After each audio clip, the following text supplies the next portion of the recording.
Ngayon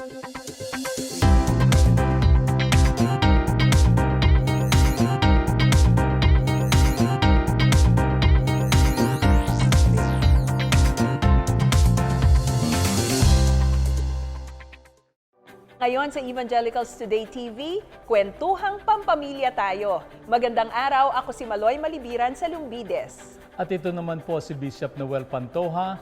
Samahan po ninyo kami sa masayang talakayang pampamilya.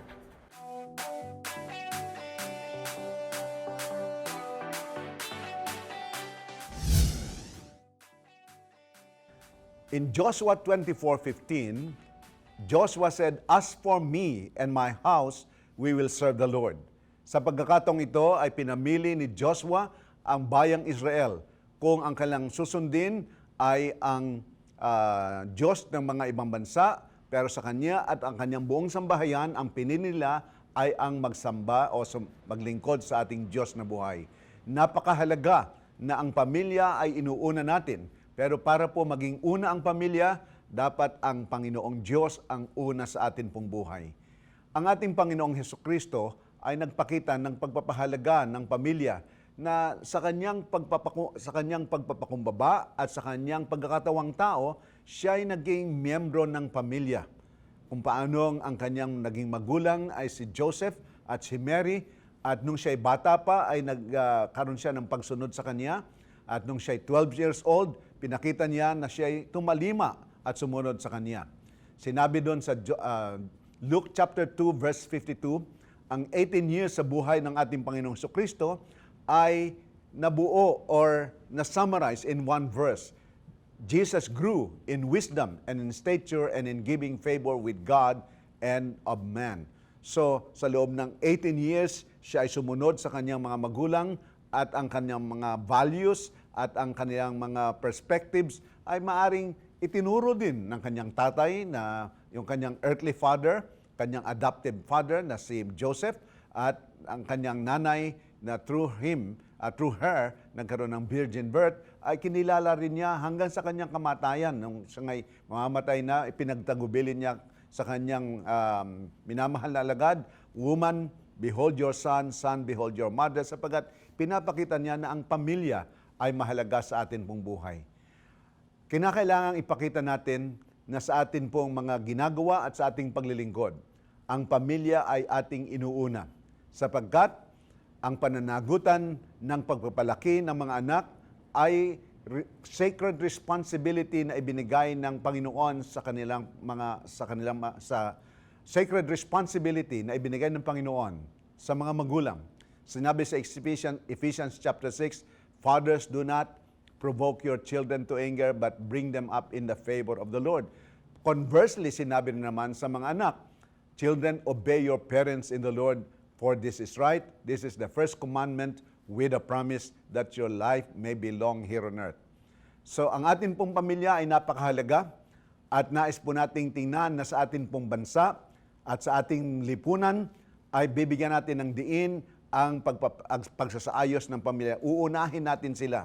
Hindi sila natitira sa atin pong lakas, ng ating talento, ng ating panahon, kundi sila ang bibigyan natin ng atensyon, sapagkat kung ang basic structure ng atin pong lipunan, ang family, ay mapapabayaan, hindi magiging maganda ang kinabukasan ng ating bayan. May kasabihang, no success in the home will compensate for the failure, or no success outside the home will compensate for the failure in the home. Kaya napakahalaga na ang ating pong pamilya ay maging maayos at maitalaga at may pagkatiwala natin sa Panginoon, katulad ng ginawa ni Joshua. "As for me and my house, we will serve the Lord."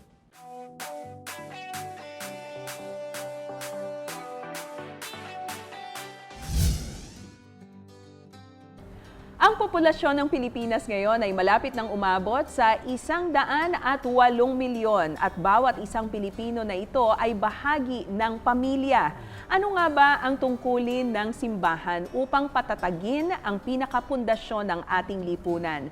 Yan ang ating pag-uusapan ngayon dito sa ating maikling kwentuhan kasama ang isang businessman, tagapanguna rin ng Pamilya Muna Pilipinas Movement, Pero ang pinakapaborito niyang titulo ay ang pagiging isang asawa at ama. Kasama natin si Mr. Glenn Yu. Magandang araw at welcome sa Evangelicals Today. Magandang araw, Maloy at Bishop. Welcome Glenn sa Evangelicals Today Television. At bago tayo mapalaot, Maloy, sa kwentuhan natin at talakayan tungkol sa pamilya, ipakilala mo naman ang iyong pamilya, Glenn. Baka mapagkamalang binata ka. Nako, huwag naman sana. Katulad ng sabi ni Maloy, ang pinaka-importanting titulo na that I hold dear, no, is being a father. No? Yes. And Jack and I, my wife Jack and I, have been married for the last 18 years. 18 years. And we actually Praise have God. 5 children. Okay. Our eldest, Hannah, is 17. Rachel, 14. Jacob, 8. David, 6. And si Bea ay 4 years Wow, old. kabisado mo, ha? Ano ba yan? Araw-araw nire-recite mo para hindi makalimutan? Oo, baka kasi makalimutan ko ang birthday. At mabuti naman at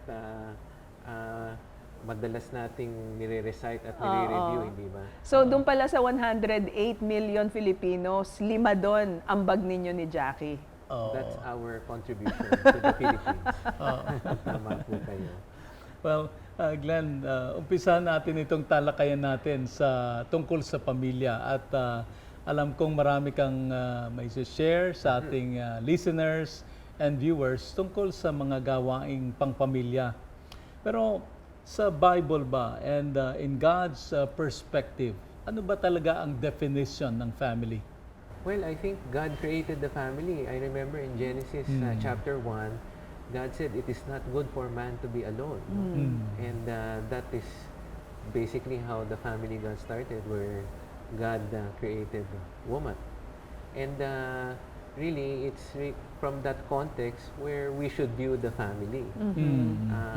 I think, especially for us now, and for me personally, when I was a young father, I did not really think of what my role was as a father. Siguro ang naging initial na recollection ko lang, no, nung ako'y naging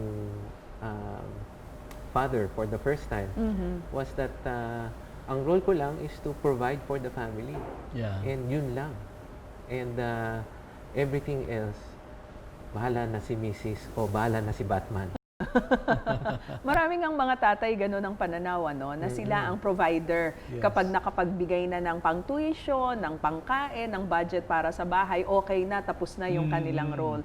But as a growing dad, ano yung iyong mga realization? Ano nga ba talaga yung healthy family? Yan. Paano Oo. masasabing malusog ang ating pamilya? Oo nga I realized na hindi lang pala yun yung aking role. No? That as a father, I'm to be the leader of the household. Wow. And kung minsan hindi natin iniisip yung role na yun, iniisip lang natin na Provider. provider. Oo. Pero we are also to provide leadership, Yes. not just financially, but also spiritually, relationally, physically, emotionally. Napaka-importante yun na magbigay tayo ng leadership in the household, in those areas. So aside from the father giving leadership in the family, ano pa yung masasabi natin na sangkap ng healthy, malusog at masayang pamilya? Yes. Well, ang kailangan rin nating ma-recognize as fathers is the best inheritance or the best example that we can leave our children is for us to love our wives. No, so we are also to be lovers of our wives, and for us to recognize the greatest need of our spouse is to be loved. So as husband, sometimes ang kwento nga dyan is meron daw mag-asawa na 50 years na na mag-asawa, yung the wife is wanting to be affirmed and asking the husband, do you love me? And ang kadalasan ng mga husbands I will let you know if that changes. Ganun ang sagot no? So we are sometimes not very affectionate. We don't express our love for our spouses. And in fact, the Bible is quite clear, no? In the New Testament, I think it's in Ephesians where it's very clear that Paul says, husbands, love your wives. And for wives naman, in terms of their role, is for them to be helpmates and to respect their husbands. So sometimes in terms of a healthy family, it's really about understanding roles and understanding what our spouse's greatest needs are. No? So for our wives, we are to love them, and that is their greatest need. For husbands naman, they are to be respected, for the wives to respect them, and that is the husband's greatest need. And normally, when we don't know the roles of the husband and the wife, that's when we encounter challenges in the family. And yun yung siguro in terms of the role of the church, no?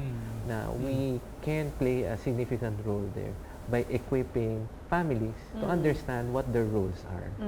Napaka-importante nung sinabi mo na kinakailangan maging healthy ang family. Kasi sabi nga nila, kung strong ang family, then strong din ang churches and strong ang nation. Ano ang impact ng healthy families sa isang bansa at sa mga communities, Glenn? Ayon sa natutunan mo. In terms of understanding the role of the family is really the basic unit of society.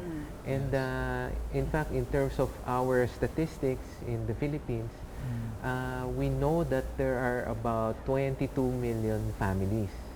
But out of the 22 million families, there are 55% of these families that are broken or incomplete. And actually, yun na yung majority ng families natin. No? So, in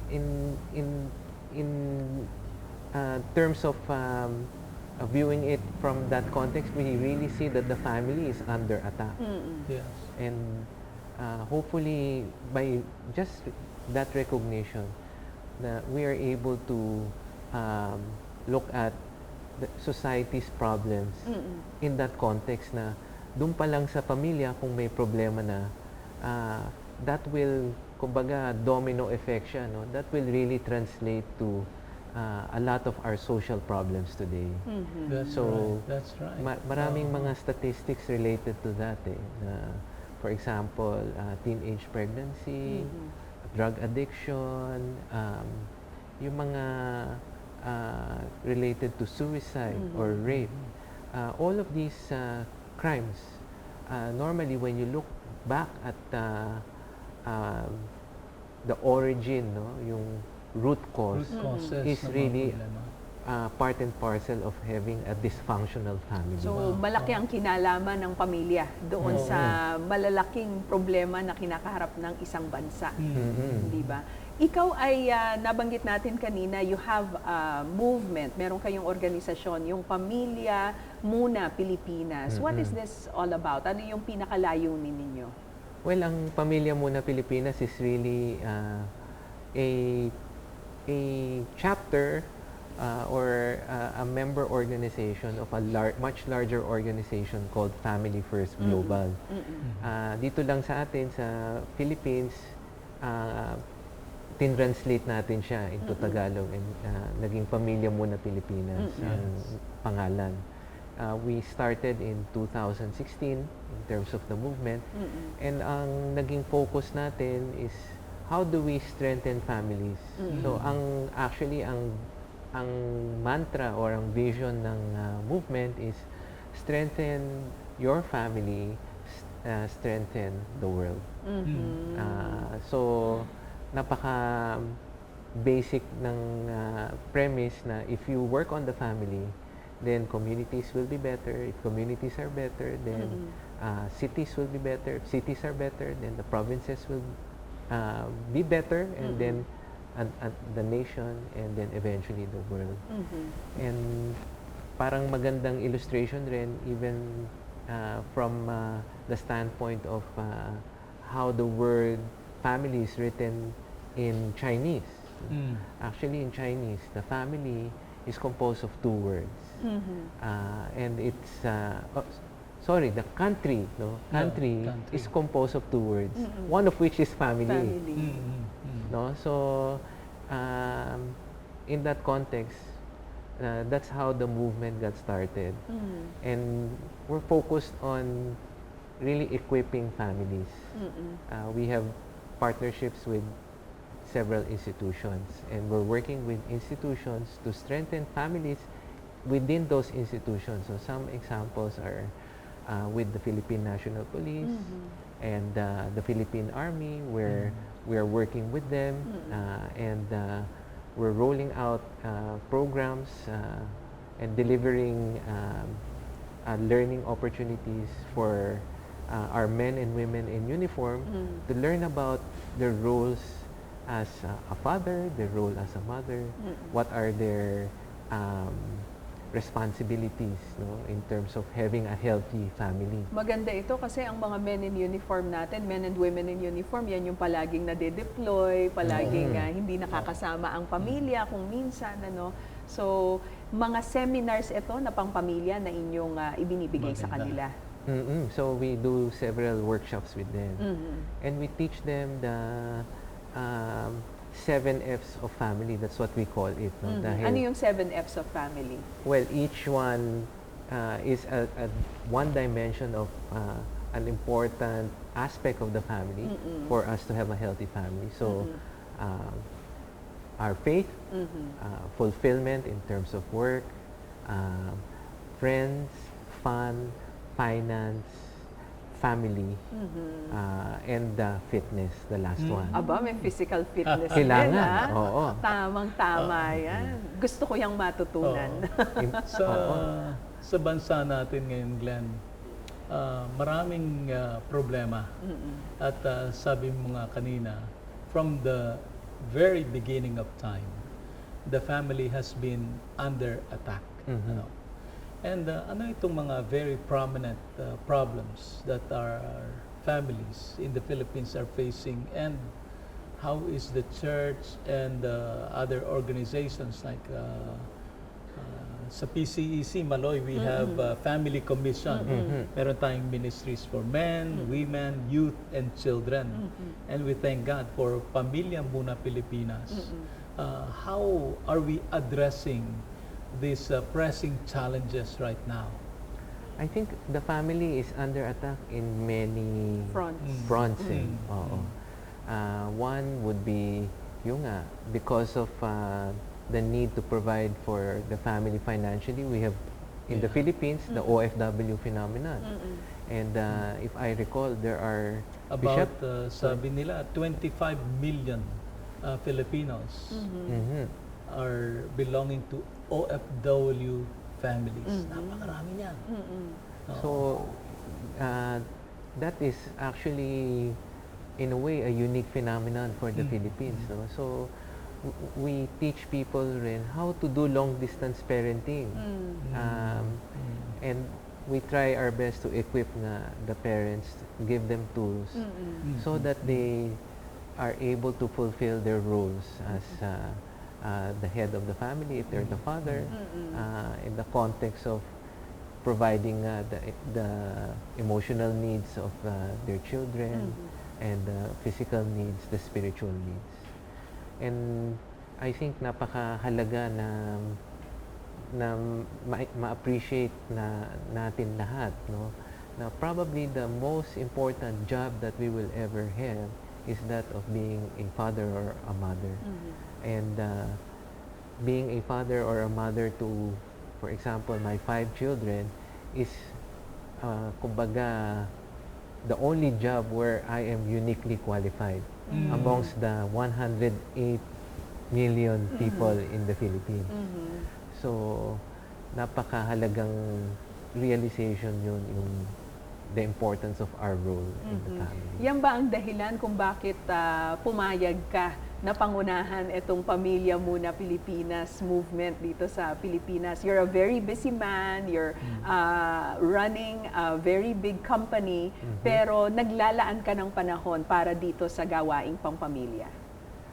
Siguro, yun yung binigay na burden sa akin ni Lord, no, in terms of my heart, really is for the family. And to be honest, nung nagsimula itong movement na to, we are just moving forward by faith. Hindi namin alam how the Lord is going to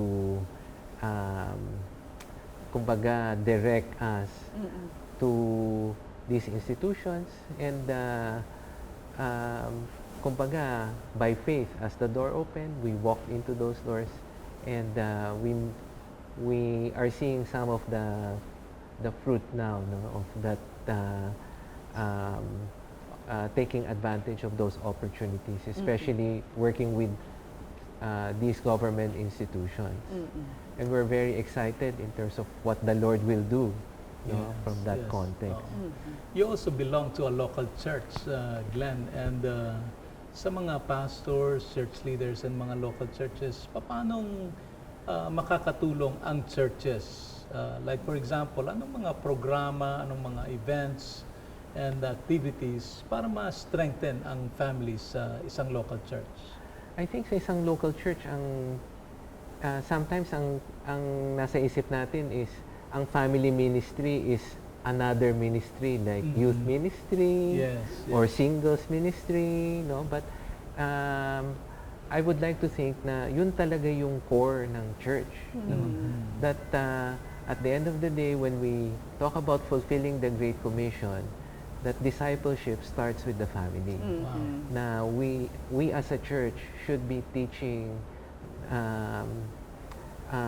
families that where discipleship starts is in the home, and that our first disciple, for example, for myself as the leader of the home, that my first disciple is my spouse and my children. And maybe if we can model that, and we can communicate that to our congregation, then that would be a good first step in moving towards strengthening the foundation of family. Kasi kadalasan ang nasa isip natin when we do discipleship is maybe in the workplace. Ibang tao kaagad, ano? And kung minsan doon nagkakaroon ng wounds ang family members na kadalasan may feeling na nagko-compete sila with the quote-unquote ministry, no? But when we start with the family, and when they know that they are the priority, then I think that we are really doing our part in changing that paradigm. Ika nga, pamilya muna, Pilipinas. Tama. Glenn, maraming salamat Amen. sa iyong mga naibahagi. Wonderful and very timely reminders for all of us at sa ating mga tagapakinig at tagapanood ngayon. Maraming salamat. Mr. Glenn Yu po. Kahit na ang pamilya ay under attack, gaya nga ng ating napagkwentuhan, tayo ay nagpapasalamat sa Panginoon dahil marami ang mga nagtutulungan upang buuin at higit na patatagin ang pamilya. Ikaw, ano ang magiging ambag mo dito? Yan ang hamon namin sa inyo dito sa Evangelicals Today. Napakahalaga para sa Diyos ng ating pamilya, kaya nga sa kaniyang salita, napakarami niyang mga habilin at alituntunin tungkol dito. Napakinggan niyo nga po ang ating kwentuhan dito sa Evangelicals Today TV. Ako si Maloy Malibiran sa Lumbides. Tandaan po natin, unless the Lord builds the house, its builders labor in vain. Ito po si Bishop Noel Pantoja, dumadalangin ng masaganang pagpapala sa inyo at sa inyong pamilya. God bless you.